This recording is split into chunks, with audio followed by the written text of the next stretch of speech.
All right, I'm back with Cindy and Mike, and we're talking about control. I said I had a theory about this. You said this really ramped up and got worse when you lost your job. That was a blow, right? Right. One thing I always see when people are obsessing about control all around them, it's when they feel like they're spinning out of control inside.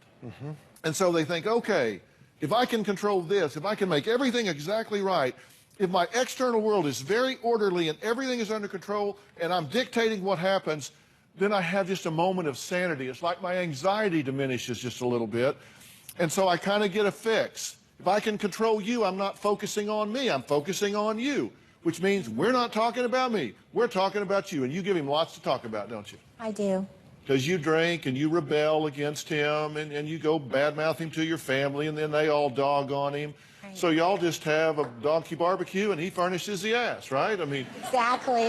you guys just get all over it and you throw him under the bus, and so that's all good. So now you don't like that, so we're starting to push back. Does it occur to you that you might be really clinging on to the concrete things you can see and control because you feel out of control in your life? You feel out of control internally? I do feel out of control. I lost my job, and all of a sudden, there has to be adjustments. And I make adjustments. Cindy's not making adjustments. She continues to spend like I'm still making the same amount of money. Listen, I don't doubt that you have legitimate complaints, but your reaction to them is illegitimate. It's not working. If you want to stay married, Mike, come on. Listen, you can kill the messenger if you want, but if you want to stay married, this has got to change, or she's going to get out of this. I've been doing this a long time. Right. I can see them coming a mile away. So what did you tell her not to talk about here today? About a year ago, I had an affair. And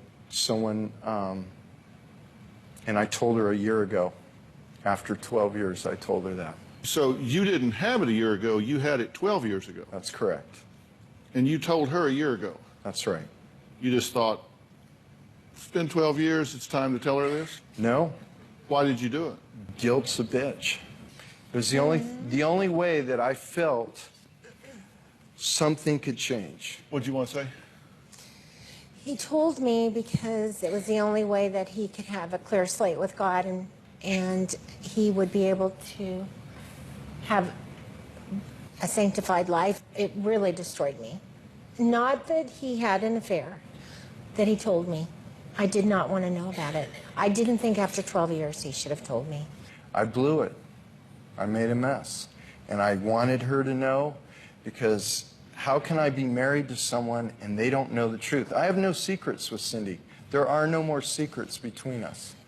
Is this marriage going to work if he continues to do this? He has to accept me and not try to change me. He has to back off and let me breathe, let me see what it is I want for myself. Let me guess. You've never been on your own. No, I haven't. I bet you got married young. I did. How young? I was 18. So you went from daddy's house to husband's house. I did. Then husband's house to husband's house. I did.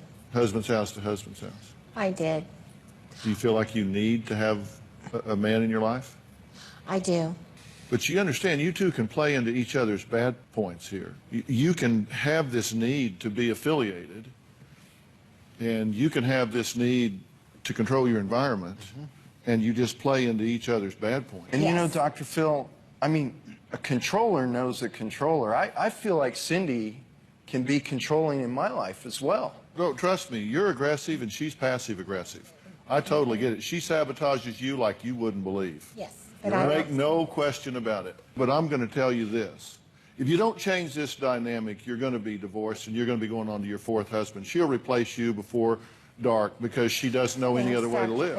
No, I know. Oh, you will? No, I know. I mean, you'll run another one in here. You'll I run in know. number 4 because you don't know how to live otherwise. Do you get that you treat her like a child? Because she wants to be treated that way. I She's said you play chosen into each that. other's bad spots, but Yeah. that doesn't mean you're not sabotaging yourself when you do that.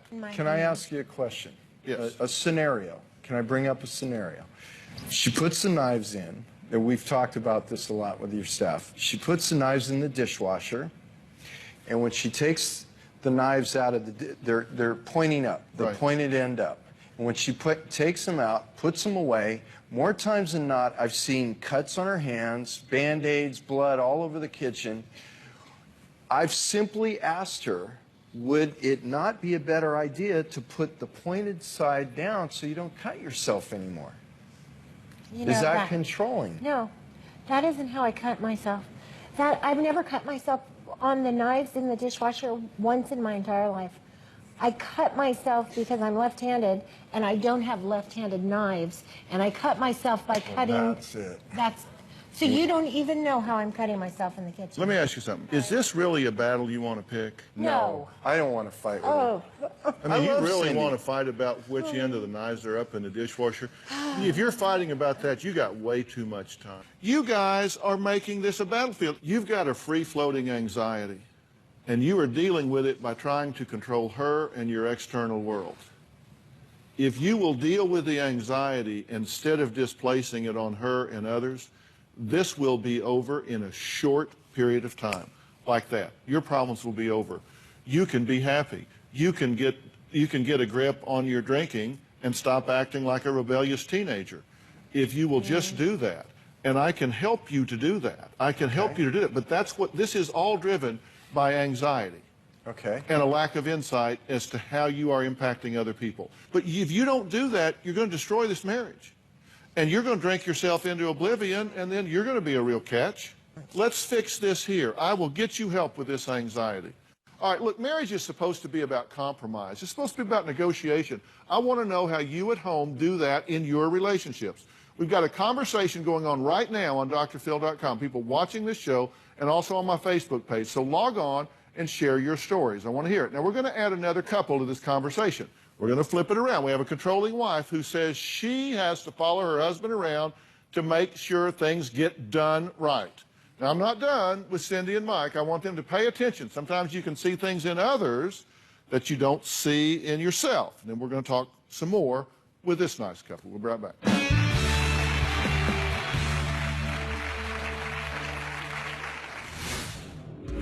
Jenny wants me to do everything